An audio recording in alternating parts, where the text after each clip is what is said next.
Welcome back once more. You're watching Sunday edition here on KTN News. For the next 20 minutes, we shall be concluding our discussion. Let's talk about the president's latest appointments to boards of various parastatals, where a lot of politicians have been given jobs. Let's listen in to our senior political affairs reporter, Chris Tairo, with the details. Since the surprise ceasefire deal between sworn political rivals President Uhuru Kenyatta and opposition leader Raila Odinga, the handshake appears to have roped in perceived opposition handlers in government. Notable faces listed in the Wednesday Gazette notice include Odinga's long-term political confidant and one-time aide during his tenure as Prime Minister Karoli Omondi, who was nominated as board member to the National Oil Corporation, alongside former Ndhiwa MP Augustine Neto, who becomes board member to the National Environmental Management Authority. While former Migori MP Charles Owino now becomes chairperson of the board of directors of South Nyanza Sugar Company. And in what appears to be an open move to calm disquiet among key poll losers who supported Kenyatta's re-election bid, Mombasa Jubilee gubernatorial candidate Suleiman Shabal, who lost to current Governor Hassan Joho, landed an appointment as chairperson at the board of Kenya Trade Network Agency, while former Kwale Women Representative Zainab Chizuga was nominated member to the National Oil Corporation, while former Isiolo Governor Godana Dado becomes non-executive chair of the Moi Teaching and Referral Hospital Board alongside ex-Baringo Governor Benjamin Cheboy, who joins the Agricultural Board Corporation as a non-executive member. Others who benefited from the appointments include former Chief of Defense Forces retired General Julius Karangi as a non-executive chairperson of the National Social Security Fund Board of Trustees, and former Chief of General Staff retired General Joseph Kibwana as the chairperson of the Kenya Ports Authority Board. Others are former Deputy Chair of the IEBC Lilian Mahiri Zaja as a Commissioner of the Energy Regulatory Commission. Comedian Vincent Mwasia, alias Chipukizi, was appointed as a board member of the National Authority for the Campaign Against Drug Abuse, NACADA. The appointments will be for a period of 3 years, with the Gazette notice taking effect immediately. Among those who top Kenyatta 2017 supporters who are conspicuously missing are former Mombasa Senator Hassan Omar and ex-Kajiado Governor David Nkindienye. Chris Dairo, KTN News. All right, very quickly, let's get into this. This appointment, a lot of election losers in them. Was expected this much? Well, you know, it's expected that most of these positions, especially diplomatic posts and parastatals, are rewarded to family and friends, especially if you are part of the political system. But something that we must run away is saying that if you've run and lost in an election, then automatically you don't deserve a public appointment. Because, you know, we assume that voters are rational. And as we realize from the story of Sonko in page 5 in the Standard about the ignorance of voters, most of the time the voters do not know the kind of quality of leadership they need. Like, for instance, if you talk about Dr. Muisa Kitui, he was rejected by voters in his village, but look what he's doing at a global level. So that's the kind of talent you need. And also there is this fallacy that has been doing the streets in Nairobi. There are a number of those appointees are in fact friends or allies of Raila Odinga. There's nothing which is far from the truth than that, because those guys are not friends to Raila Odinga nor ODM. In fact, within the ODM circles, they are referred to as moles. So one wonders how Raila would recommend for people he considers to be his moles or enemies to work for. So you don't think these appointments were across the board politically?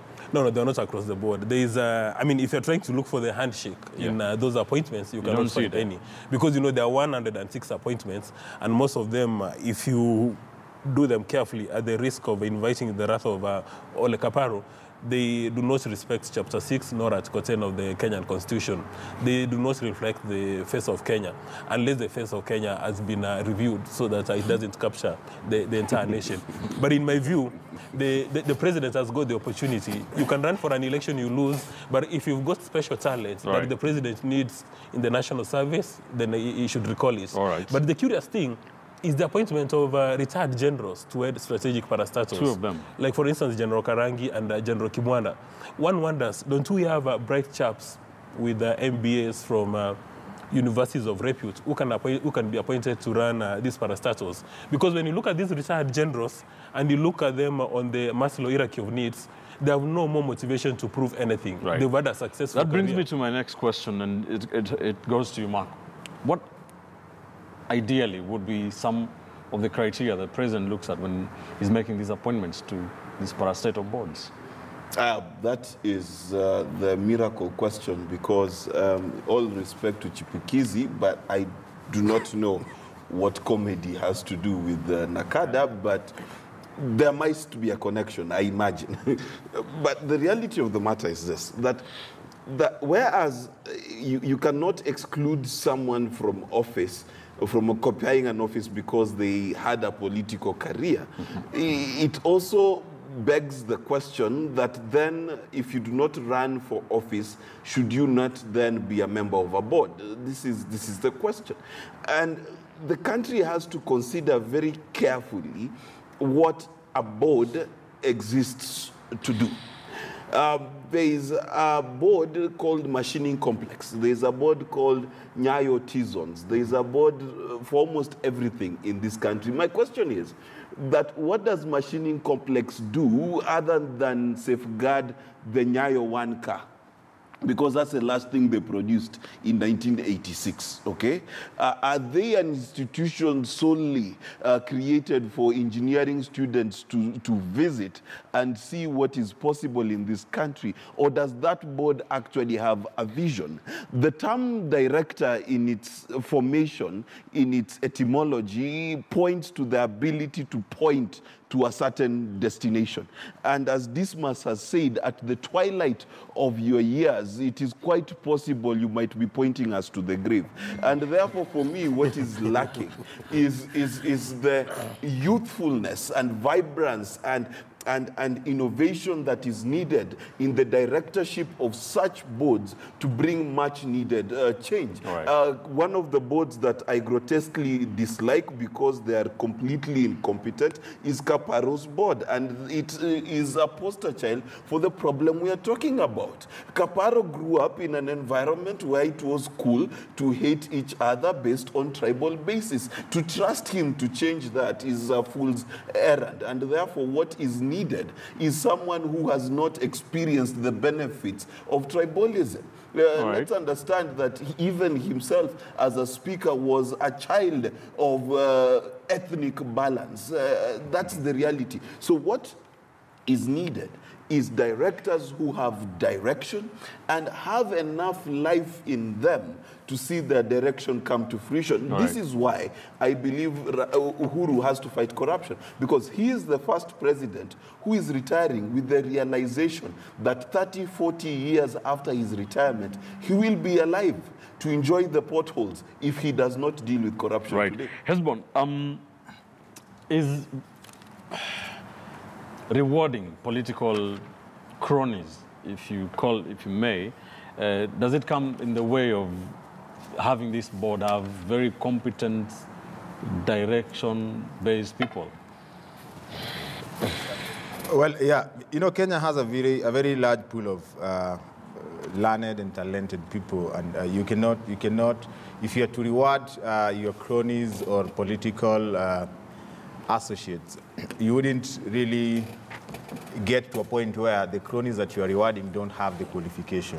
So essentially, you're looking at a situation where the president or whoever advises the president thought through the whole process and was critical on who is going where and what value are they going to add to the presidency and the agenda and to, you know, the life of the people that they represent by virtue of having contested an election and probably lost with a sizable number of people that believed in them. What I don't really agree with is to blanketly condemn the president for appointing people haphazardly. You know, a number of people have questioned the appointment of Chipukizi at the Nakada board, but then you look at the demographic in Kenya that is affected by drugs, it is actually the young people. You look at what Chipukizi is doing, it's targeting young people, and I want to believe that there is a bearing between what Chipukizi does to these young people. So he's a young person with some big influence. With some big influence and the academic qualification. So he has an input. And then there are instances where he has gone for experience, General Karangi, General Kibwana, and you'd actually understand that there are things that are so strategic that they would require somebody with enough experience to understand how they can deal with things that are likely to, you know, face the organization 5 or 7 years All right, from now. thank you. I want us to leave some time to go back to the chief of, the head of public service, Kipchumba. What is your take on these appointments? First of all is to congratulate the 106 on the appointment. 2 is to differ with Mokua and Bichachi. 1, every Kenyan who has the qualification deserves to be appointed, whether at 101 years or whether at 19 years. If today the president was to appointed Githeri Man to be at NHIF, he will not be the only board member there. A board has other people. Secondly, when we talk about appointments, these appointments must reflect all walks of lives of Kenyans. We have General Karangi, we have Chipukizi, we have even all manner of things there. Judith Kibaki. Judith Kibaki, we have the director of Raipla. All this, what we must discuss is their suitability to the specific boards appointed to. I will have a lot of problems. Yourself. I will have a lot of problems today if you appointed Chipukizi to sit in the board of Central Bank of Kenya. I will have an issue as a person.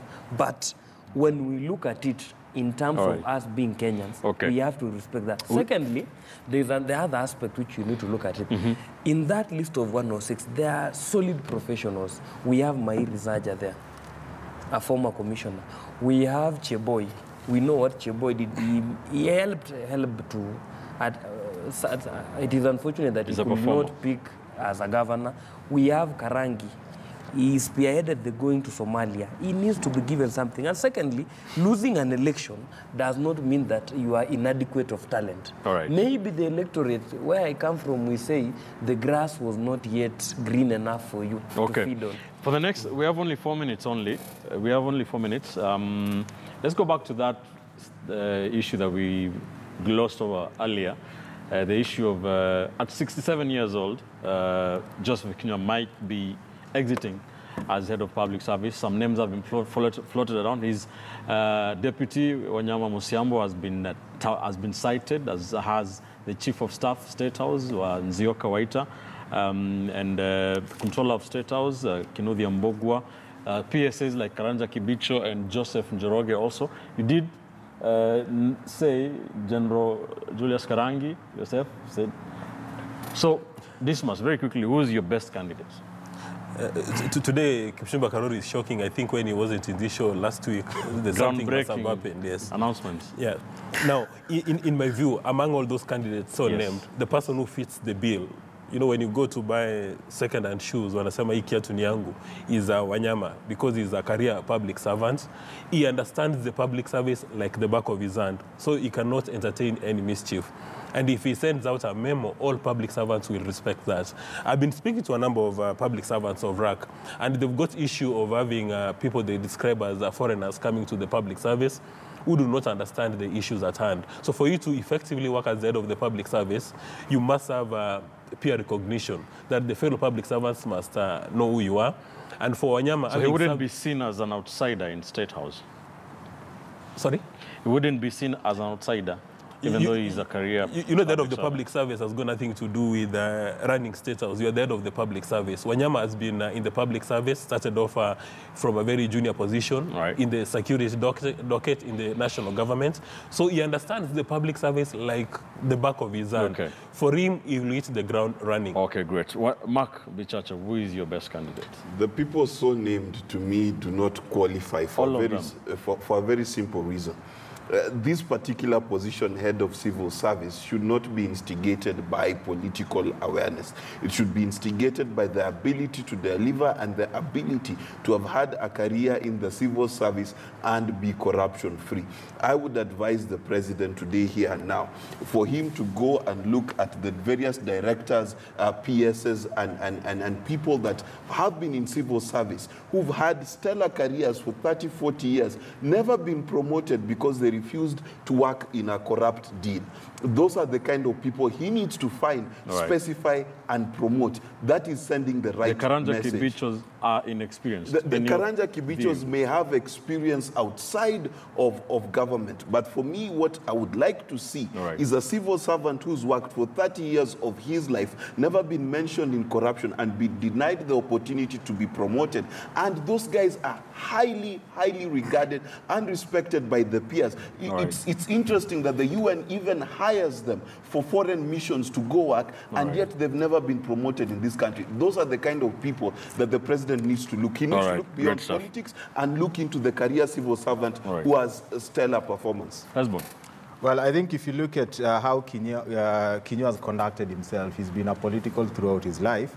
He's been a diligent servant of this country.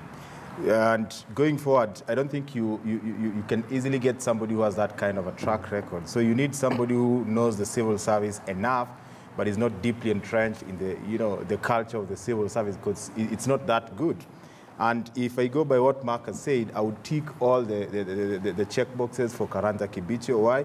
Because he has had the experience from the academia. You look at his CV, he's quite intelligent, he's quite robust in terms of understanding stuff, because he's deeply rooted in research. Now, he has worked long enough to understand the civil service, and he has succeeded in remaining Karanja very Kibicho apolitical. for you, husband. Yes. What about you, Kichumba? 30 seconds only. For me, I'll go with two names. Retired General Karangi, 1, and 2, Kinuthia Mbugu. Because these are people who have had solid years in public service. 3, the background. In the disciplined forces. Yeah, their background from the disciplined forces will bring a lot of respect. And look at what Kinuthia Mbugu has been able to do. In a short time, he has been at State House. I think the word in the street has it that there is order around there. So I think it is sufficient for him to bring the same order to the public service. And also, remember, he did a lot of work as the AP commandant. So I think if given a chance, he can deliver. Very solid recommendations from my panel to the president, if he's listening or watching. I'm sure his people are.